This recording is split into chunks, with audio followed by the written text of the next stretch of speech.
Лусиана Моретти была молодой аргентинской девушкой, которая жила в Баия-Бланка в провинции Буэнос-Айрес, со своей сестрой Антонеллой, которая была на год старше ее, и со своими родителями.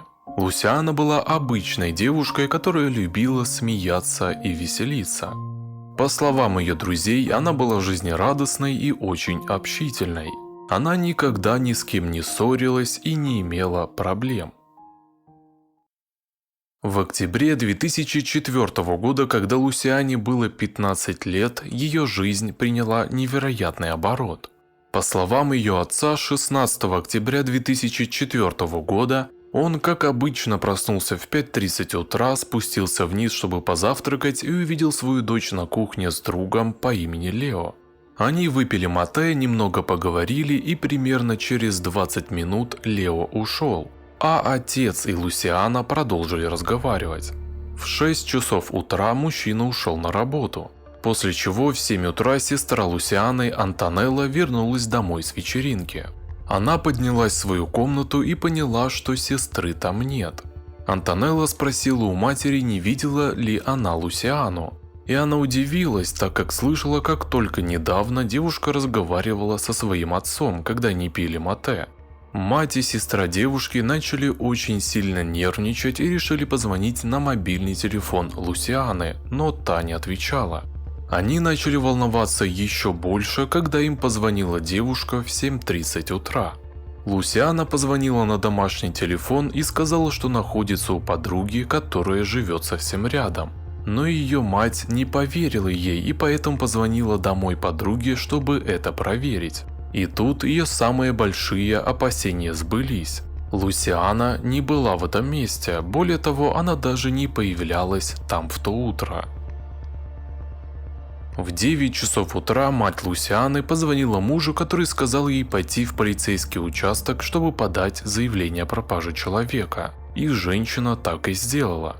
Но в полицейском участке она столкнулась с проблемой.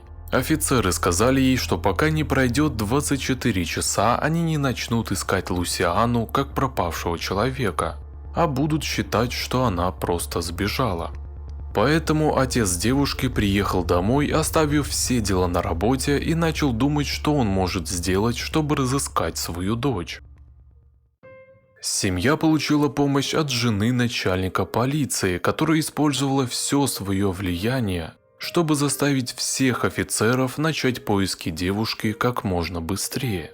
Впоследствии чего у дома семьи Моретти появилось много добровольцев и полицейских с обученными собаками, которые стали прочесывать местность рядом с домом. Но шли часы, а поиски не давали никаких результатов. Тогда семья начала расклеивать фото девушки в разных местах рядом с ее домом, чтобы, если кто-то увидит ее или узнает, мог дать информацию. Фотография была также отправлена в различные новостные программы. И когда информация об исчезновении девушки начала распространяться по стране, полиция получила несколько подсказок. Некоторые люди говорили, что видели Лусиану в разных местах Буэнос-Айреса, а некоторые даже в разных местах Аргентины.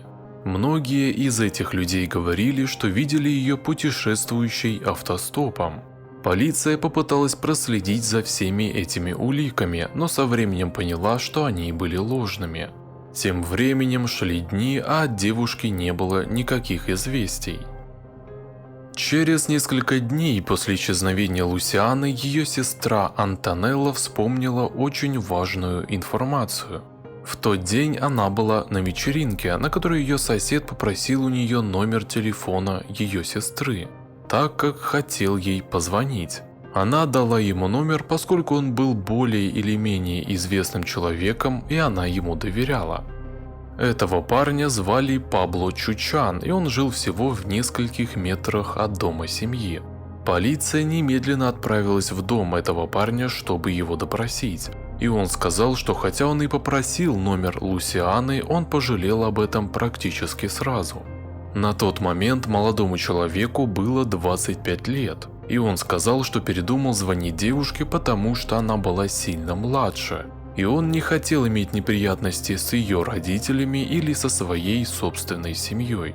Офицерам показалось, что этот парень был немного странным, и то, что он говорил, не совсем соответствовало действительности. Поэтому они решили начать наблюдение за ним, но у них не было никаких зацепок, кроме показаний Антонеллы. В то время, как они внимательно следили за Пабло, они также опрашивали всех соседей. Офицеры подумали, что возможно, поскольку Лусиана была такой красивой молодой девушкой, ее могли похитить и продать. Они начали искать ее в определенных районах города, где были такие банды, но ничего не находили, и шли дни, а надежда найти ее угасала. 24 октября 2004 года была сделана шокирующая находка. Череп на пустыре возле железной дороги. После опознания было подтверждено, что череп принадлежал Лусиане. Полицейские и другие сотрудники прибыли на место и начали прочесывать пустырь, где был найден этот череп, чтобы посмотреть, смогут ли они найти еще части тела или, возможно, какие-либо другие улики. Но, к сожалению, это оказалось совершенно безрезультатным. На месте ничего не было найдено, и казалось, что следователи зашли в тупик. У них не было никаких улик, которые могли бы помочь им выяснить, что случилось с девушкой. Даже череп не давал им ответов на многие другие вопросы, пока не появилась одна очень важная улика. Офицеры смогли получить журнал звонков с домашнего телефона семьи Лусианы. В нем они могли увидеть, откуда был сделан последний звонок, который Лусиана сделала в свой дом. И к удивлению всех, этот звонок был сделан из дома семьи Пабло, и тогда полицейские попытались получить ордер на обыск этого дома. Когда они прибыли в дом семьи Чучан с ордером на обыск, семья Пабло была против того, чтобы власти входили в их дом. Но из-за ордера на обыск они никак не могли этому противостоять, поэтому полиция в конце концов смогла войти внутрь. У семьи была яма для костра, известная в некоторых других странах как печь, установленная в специальном месте, где они готовили жаркое и устраивали посиделки. Узнав, что на черепе Лусианы есть несколько обгоревших частей, они сразу же отправились к этой яме, чтобы посмотреть, не найдут ли они еще какие-нибудь улики. И действительно, в этом месте было найдено несколько вещей. Пряди светлых рыжеватых волос, несколько ножей разных размеров, серьги, остатки нижнего белья, а также цепочку, которая была полуобгоревшей. Хотя на первый взгляд все было чисто, был проведен тест на люминол. Это показало, что в нескольких местах были следы крови, особенно на ножах и на двери небольшого погреба, где семья хранила дрова для костра. Со всем этим у полиции уже было достаточно улик, чтобы обвинить Пабло. Но на этом дело не закончилось. Во дворе они заметили место, где, как им показалось, недавно была вскопана земля. Офицеры взяли лопату и на глубине от 30 до 40 сантиметров сделали ужасное открытие. В том месте они нашли некоторые останки Лусианы и, кроме того, ткань брюк, которые были на ней в тот день. Все это, так же как и череп, было обгоревшим. После всего этого Пабло доставили в полицейский участок для допроса, но он отказался разговаривать с представителями власти. Они также провели еще несколько обысков имущества семьи, но больше ничего не нашли. Где еще были найдены останки молодой девушки, так это в холодильнике, который лежал на пустыре, а также на участке, где было много растительности, после чего в других местах не было найдено никаких других улик. Несмотря на то, что Пабло не хотел говорить, его выдали телефонные записи. Вспомните, что в первый раз, когда он говорил с полицией, он сказал, что не звонил Лусиане, но это было неправдой. Пабло звонил ей в день исчезновения в половине 4 утра, в 6:12 и в 6:18. А после последнего звонка он отправил ей 2 текстовых сообщения. У него также отсутствовало алиби, поскольку его семьи не было дома в те выходные. Так что он был практически один в доме, и никто не мог подтвердить, что Лусиана никогда не заходила в дом. Также считалось, что одна из его теть, которая приходила убирать дом, помогла ему совершить преступление, так как она должна была прийти туда около 9 часов утра.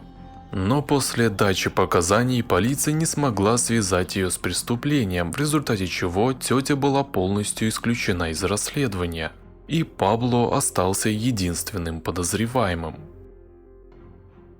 У Пабло было довольно пугающее прошлое. Однажды он оставил записку в доме, который он делил со своей бывшей девушкой, где он написал о том, что собирается совершить самоубийство и убить их домашнего питомца, собаку по имени Малена. Когда девушка пришла домой, она прочитала записку и обнаружила кровь на полу. Первым делом она подумала, что Пабло уже совершил с собой что-то плохое, но ее ждал неприятный сюрприз.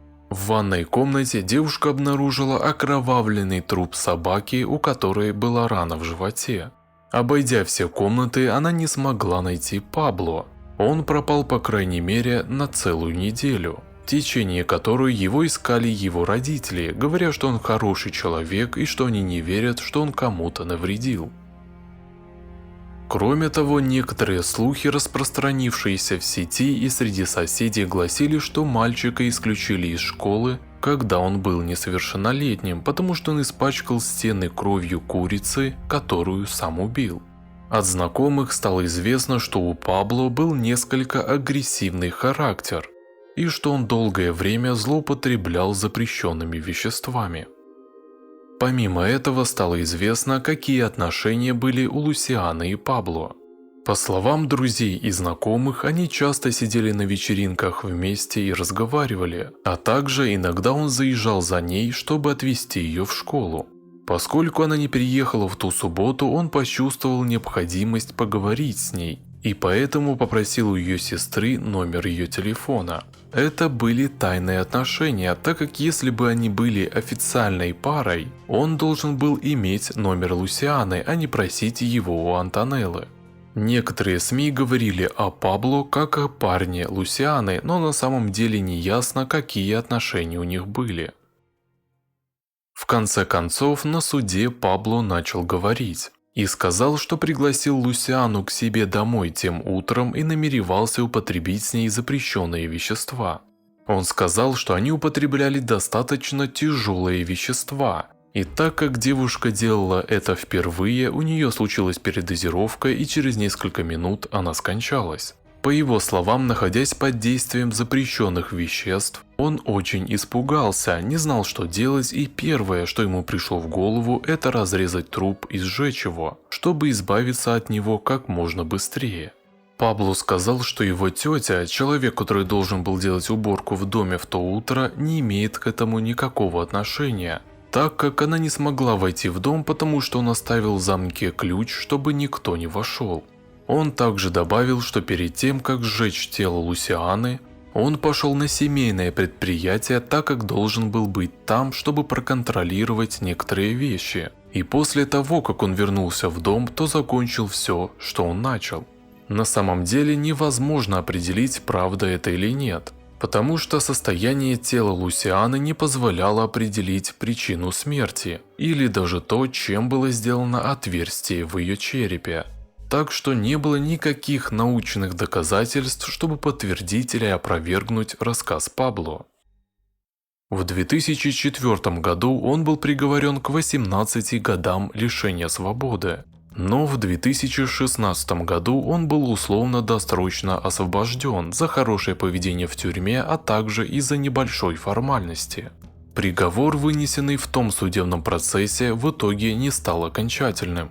Был процесс, был приговор, но все это не было оформлено документально, поэтому мужчина смог выйти из тюрьмы, не отбыв положенного срока. После нескольких месяцев на свободе выяснилось, что Пабло использовал социальные сети для поиска партнера, а точнее Tinder.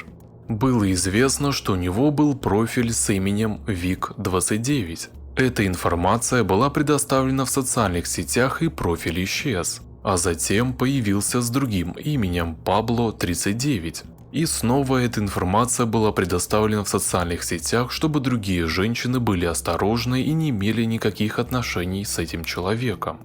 По словам адвокатов семьи Лусианы, они не могли ничего сделать против этого, поскольку в приговоре ни разу не было сказано, что он не может пользоваться социальными сетями, когда выйдет из тюрьмы. В апреле 2019 года Пабло был вовлечен в еще один эпизод насилия в отношении женщины. 27-летняя женщина, которая в то время была его партнершей, заявила на него за физическое насилие. Она говорит, что спаслась, выбросившись из автомобиля, который был на ходу. Мы также должны отметить, что Пабло был пьян в то время, и что этот автомобиль врезался в несколько деревьев, которые были на его пути. В этот момент его задержала полиция. Он отказался пройти тест на алкотестере, но в конце концов ему все равно пришлось его пройти. И было установлено, что в его крови слишком много алкоголя. Хотя он был доставлен в полицейский участок и арестован, через несколько дней его отпустили. Судья, который его освободил, утверждал, что он не совершал никакого преступления против своего партнера. Единственное преступление, которое он совершил, это вождение в нетрезвом виде. И за это преступление не предусмотрено тюремное заключение, поэтому Пабло до сих пор находится на свободе. Что вы думаете об этой истории? Пишите ваше мнение в комментариях, а также подписывайтесь на мой YouTube канал и на другие социальные сети. Ссылки на них есть в описании и в закрепленном комментарии под видео. Не прощаемся.